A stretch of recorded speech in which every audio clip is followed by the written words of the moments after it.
Quantos aqui já estão sentindo a presença de Deus? Amém? Eu já estou sentindo também a presença de Deus. E nós sabemos que Ele se faz em meio aos louvores. É a palavra de Deus cantada. Mas eu ainda quero compartilhar um texto da palavra de Deus com você. Eu peço para que você abra sua Bíblia em Mateus 5, no versículo 14. Amém? Texto muito conhecido dos irmãos. E nós estamos na série DNA. Nós falamos na semana passada sobre amor horizontal, na retrasada sobre amor vertical. E nós chegamos a uma conclusão que nós precisamos amar a Deus de todo o nosso coração. E isso é como? Isso é vertical. E nós falamos também que o nosso coração, quando nós falamos de todo o nosso coração, de toda a nossa alma, nós sabemos que também é com sentimentos bons que há dentro de nós, mas também existem alguns sentimentos que são ruins. Mas a palavra de Deus diz, fala, tudo, o seu coração por completo. E às vezes em alguma situação, se você já chegou aqui triste, ame a Deus com o seu coração, do jeito que você está, ame a Deus. E falamos também isso, amor vertical e amor horizontal. E todos os mandamentos, os 10 mandamentos, eles se resumem em amar a Deus sobre todas as coisas, de todo o nosso coração, e o próximo como? Como a nós mesmos. Nós precisamos fazer isso, e hoje eu quero falar com você sobre fogo ardente. Amém? Nós precisamos, amados, pegar tudo aquilo que está dentro de nós, tudo aquilo que Deus já fez dentro de nós. Nós precisamos expressar isso. Então isso que é o fogo ardente, é expressar externamente a obra que Deus fez aonde? Internamente. E é sobre isso que eu quero falar com você. E a palavra de Deus diz assim, no versículo 14: vocês são a luz do mundo. Não se pode esconder uma cidade situada no alto do monte, nem se acende uma lamparina para colocá-la debaixo de um cesto, mas num lugar adequado, onde ilumina bem todos os que estão na casa. Assim brilhe também a luz de vocês diante dos outros, para que vejam as boas obras que vocês fazem e glorifiquem o Pai de vocês que está nos céus. Amém? Em reverência vamos orar.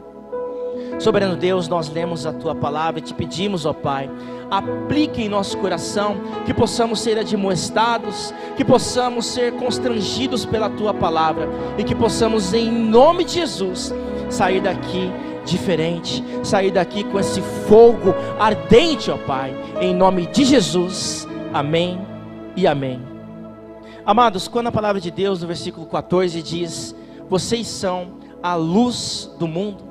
Quando nós falamos em luz, nós pensamos também em algumas traduções como um farol. E o farol, o que ele faz? Ele dá uma referência. Imagina que tudo está escuro e você vê um farol, e ele serve como uma referência.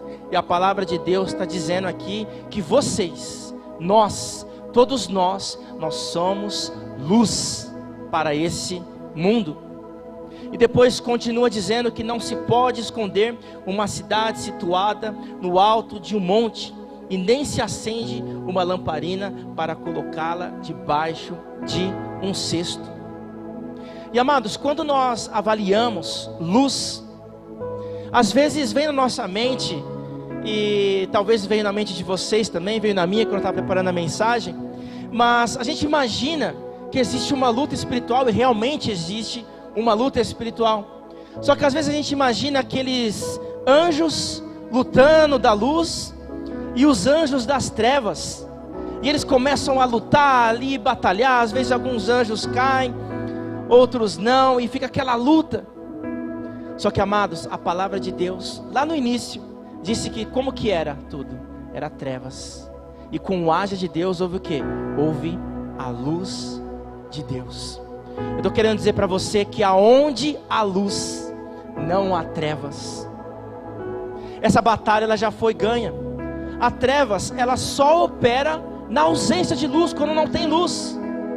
E a palavra de Deus está dizendo que você, que está sentado aí, que ouviu esse louvor bonito, que foi constrangido com louvor e está ouvindo essa palavra, que você é luz para esse mundo.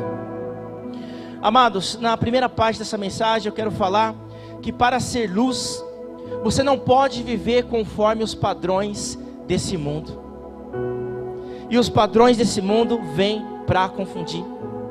Em João 9,5, não precisem abrir, mantenha em Mateus 5, diz que enquanto estou no mundo, Jesus dizendo, eu sou a luz do mundo, quando ele foi curar ali um cego de nascença.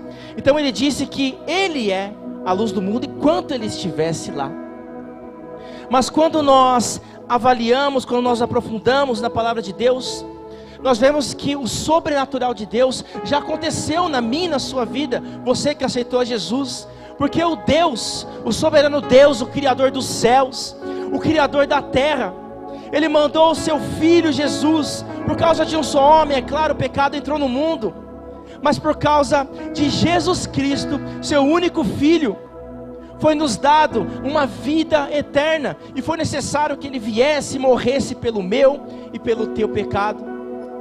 Só que depois, a palavra de Deus vai dizer que foi necessário que Ele fosse, foi necessário que Ele partisse, para que viesse quem? O Espírito Santo. E olha o sobrenatural de Deus, o Espírito Santo, Ele habita em você, e você que não aceitou Jesus ainda, Ele pode habitar dentro de você.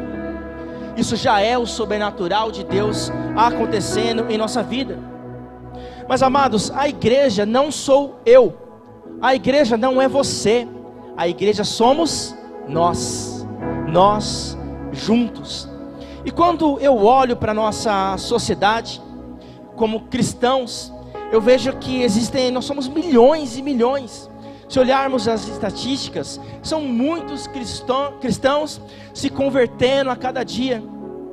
Mas amados, eu quero fazer uma pergunta para você do aspecto social. O Brasil, vamos ficar aqui no Brasil, está melhorando ou está piorando? Se você for pensar em relação à violência, se você for pensar em relação à morte, sinto dizer que está piorando. Mas vamos puxar alguma coisa um pouco mais perto da gente. Divórcio. Quantos divórcios estão acontecendo? Mas se nós somos luz para esse mundo, se nós somos uma referência, um farol, eu te pergunto por quê? Por que que não há algo que muda a nossa sociedade? Por que não há um mover de Deus, se nós somos luz? Eu comecei a pensar sobre isso, e talvez tenha passado na sua mente também, que talvez essa galera que está nessa estatística, talvez não tenha se convertido realmente. Eu concordo com você, muitos provavelmente não se converteram realmente, mas eu não quero ir por esse lado. Eu creio que Jesus, muitas pessoas elas acreditam em Jesus, receberam o Espírito Santo dentro delas, só que elas permanecem como crianças. Isso vai me lembrar Jesus e Nicodemos. E Nicodemos chegou diante de Jesus e perguntou para ele simplesmente assim: como que eu faço para herdar o reino de Deus? Em João 3,3 ele disse: em verdade te digo, se alguém não nascer de novo, não pode ver o reino de Deus. Então eu posso aqui afirmar que quando você aceita Jesus, você nasce de novo, é um novo nascimento. E amados, quem faz uma revolução social e mudança são adultos. Quantos aqui já ouviram falar de uma revolução de crianças? Não tem uma revolução de crianças, são adultos e adultos maduros que fazem uma revolução. E nós precisamos, com a luz de Cristo, isso é possível, em nome de Jesus, a começar de nós, que nós possamos revolucionar, não com nós porque somos bons, mas com o poder do Espírito Santo, em nome de Jesus. E amados, para você, o que é ser maduro? O que é ser uma pessoa madura? E amados, maturidade ela vem com a independência. Quanto mais independente geralmente você é, mais maduro você é. Então quando você tem uma maturidade, geralmente eu não preciso mais talvez dos meus pais financeiramente. Eu não preciso mais dos meus pais também geograficamente. Eu mudo de casa, tenho a minha casa alugada, ou própria, mas eu tenho a minha casa, eu não preciso mais deles. Eu também não preciso mais deles emocionalmente.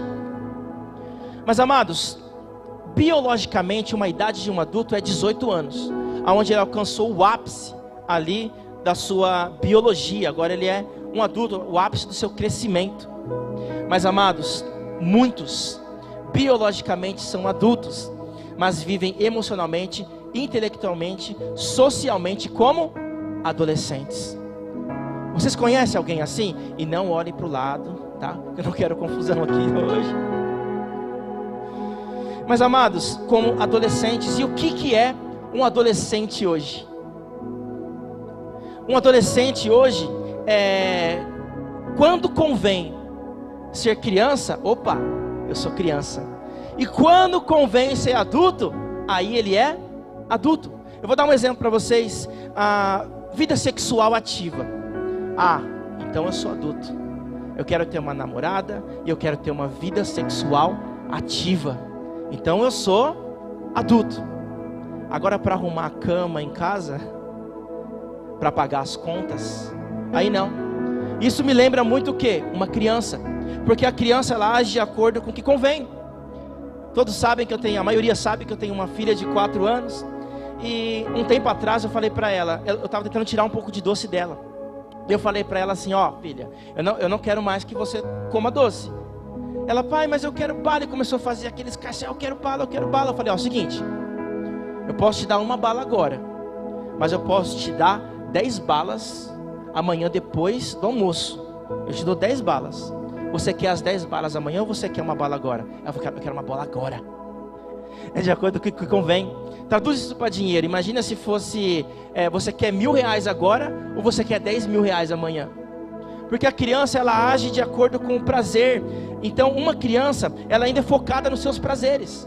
E é exatamente isso que acontece. Mas a palavra de Deus vai dizer em Romanos 12:2: e não vivam conforme o padrão desse mundo, mas sejam transformados pela renovação da sua mente, para que você possa experimentar aquilo que é bom, agradável e a perfeita também vontade de Deus para a tua vida. Então, amados, em primeiro lugar, para ser luz, não viva conforme o padrão desse mundo. Em segundo lugar, ainda falando sobre luz, para brilhar, não seja apenas salvo, amadureça. Amadureça, meu irmão. Amados, na parte B do versículo 14 diz: não se pode esconder uma cidade situada no monte, precisa aparecer. E quando eu estava pensando, logo me veio à mente Romanos 8. E em Romanos 8 diz: pois todos os que são guiados pelo Espírito de Deus são filhos de Deus. E continua dizendo no versículo 15: porque vocês não receberam um espírito de escravidão para viverem outra vez atemorizados, mas receberam um espírito de adoção, por meio o qual clamamos Abba, Abba, Pai. O próprio Espírito confirma ao nosso espírito que somos filhos de Deus. E se somos filhos de Deus, somos também herdeiros, herdeiros de Deus e cordeiros com Cristo. Se com Ele sofremos, para que também com Ele sejamos glorificados.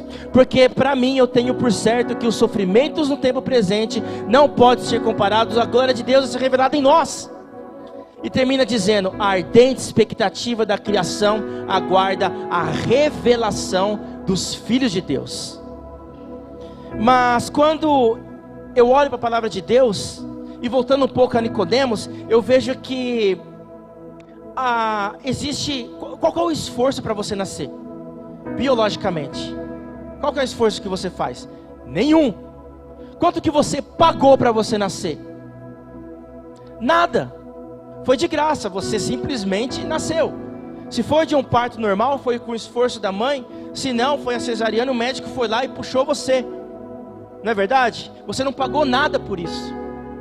Então, amados, quando eu olho aqui para a palavra de Deus, eu vejo que Nicodemos, ali, ele descobriu que tinha que nascer de novo, ele entendeu isso. E Paulo mais à frente, em Efésios 2:8, vai dizer que porque pela graça vocês são salvos, mediante a fé. Isso não vem de vocês, é dom de Deus, não é de obras para que ninguém se glorie, para você não bater no peito e falar: eu sou salvo porque eu sou bom, eu sou salvo porque eu faço. É de graça, totalmente de graça, não tem nenhum esforço.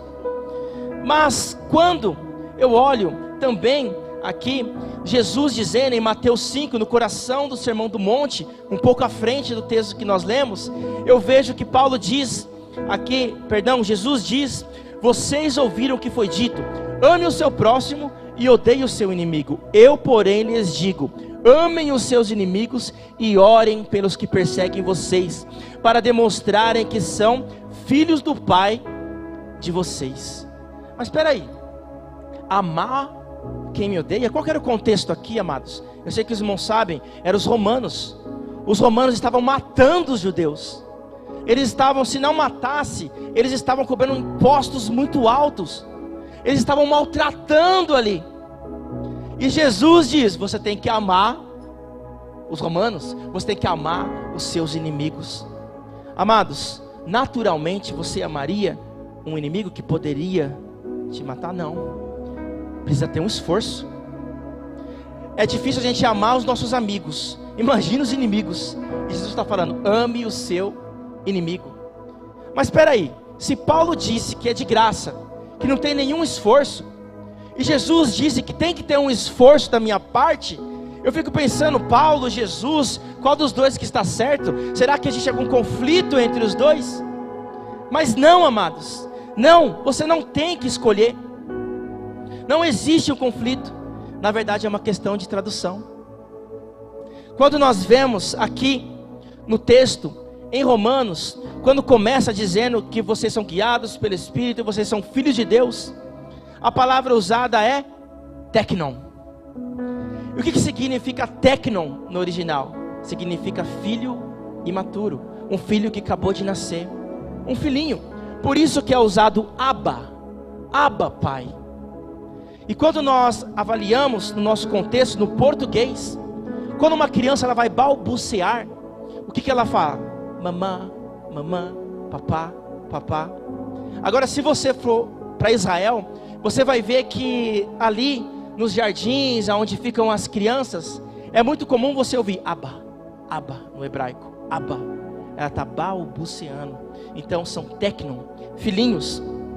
Só que no versículo 19, quando diz: a ardente expectativa da criação aguarda a revelação dos filhos de Deus, a palavra usada é ruios, que significa filho maduro. Então eu posso afirmar que há uma ardente expectativa da criação de Deus, que nós nos tornemos filhos maduros.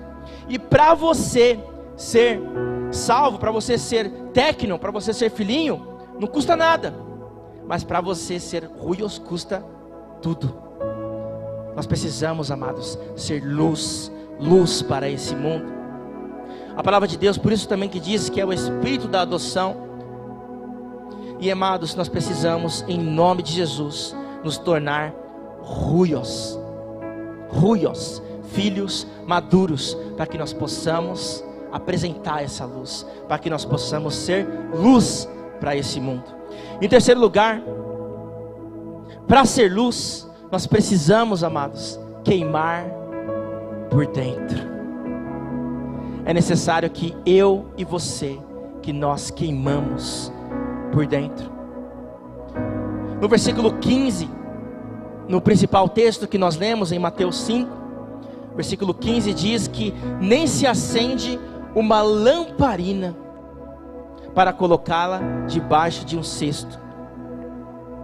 Amados, na época de Jesus, como que era uma lamparina? Era como se fosse uma luz hoje. Mas essa lamparina, dentro dela, tinha um azeite que era colocado. E é ele que mantinha a parafina ali queimando. Por isso que na parábola das virgens, vai dizer que algumas não tinham um azeite. E amados, o azeite significa a presença de Deus. Nós precisamos queimar por dentro. Precisamos ser cheios do Espírito Santo. Nós precisamos queimar tanto, que a luz de Deus, ela irradia onde nós estivermos. E amados, quando nós observamos o material que era feito essas lamparinas, era feita de barro, um barro ali amassado. E preste muita atenção agora.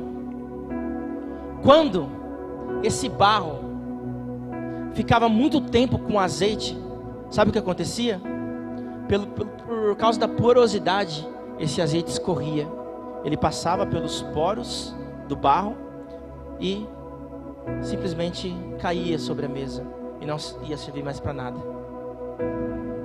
Estou querendo dizer para você que, amados, nós recebemos unção de Deus aqui nesta noite.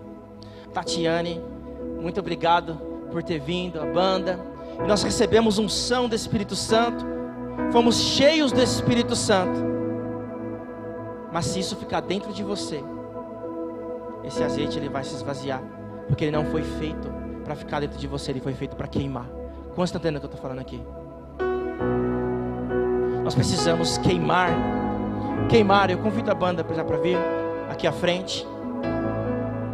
Amados, depois diz que essa luz, essa lamparina, ela não pode ser colocada debaixo de um cesto. Eu digo para você, para que serve uma luz que não acende e que não ilumina a escuridão. E o inimigo sabe disso, e ele tem tentado colocar um cesto na luz, um cesto no azeite, na unção que você recebeu hoje. Mas eu quero profetizar em nome de Jesus, que está caído por terra toda a investida do diabo.